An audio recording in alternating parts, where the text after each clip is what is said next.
Ben oui, je l'ai vu, je l'ai vu. Je l'ai vu le discours aux Invalides, bien sûr. Bien sûr que je l'ai vu. Le discours de Jupiter, chef suprême des armées, et, on ne le dit pas assez souvent, chanoine de Latran. Ah, attention, hein, chanoine de Latran, c'est pas rien, chanoine de Latran.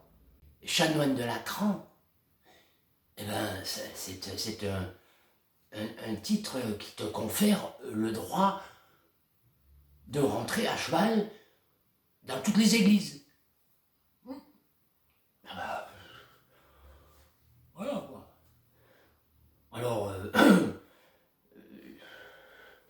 c'est pour ça d'ailleurs que je pense qu'il a mis un général à la place d'un architecte pour faire reconstruire la cathédrale Notre-Dame de Paris. Ah oui. Il s'est dit, puisque je peux rentrer à cheval dans une église, je vais rentrer avec la cavalerie. Et là, crac, il met un général.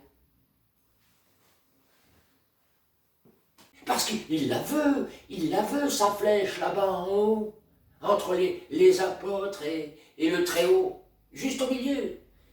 Parce que il ne va pas se contenter de son vivant d'être premier de cordée. Il veut, pour la postérité, être le premier des clochers. Hop, c'est pour ça qu'il veut être... Et c'est pour ça qu'il a mis un militaire.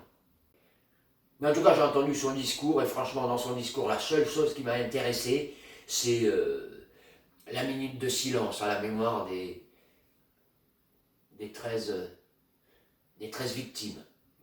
Il avait l'air de quoi? Mais il avait l'air de quoi? Il avait l'air d'un croque-mort devant 13 cercueils. Voilà.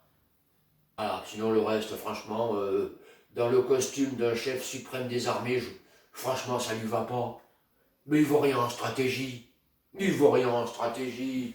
Tu vas pas me dire que pour la force Barkhane, hein, il déploie au Sahel, sur un territoire grand comme 4 à 5 fois la France, il ne déploie seulement que 4500 personnels militaires, 4500 seulement, c'est grand, je te dis, comme à peu près la moitié de l'Europe. Alors que, tous les samedis, à Paris, pour se protéger son petit cul, il déploie 10 000, c'est-à-dire plus du double, des forces de l'ordre. Tout ça pour nasser quelques 500 ou 600 gilets jaunes. Je dis 500, 600, parce que ce sont les chiffres entre BFM et les chiffres de Castaner. Donc on va dire, c'est pas un chef militaire ça. C'est pas un chef suprême des armées. Parce que moi, si j'étais chef suprême des armées, je te dégraisserais le personnel à Paris qui font chier les mecs qui se contentent de se promener simplement, hein, et je les enverrais là-bas en renfort des soldats. Oui, et là on verrait s'ils sont aussi forts pour nasser les djihadistes. On les verrait les baqueux. Ah, on les verrait les baqueux, là ça serait autre chose, hein, ça serait autre chose, ils feraient moins les malins. Leur LBD contre les Kalachnikov, ça serait notre limonade. C'est pour ça que je dis que c'est pas un grand chef militaire, Fanfaron Ier. Non.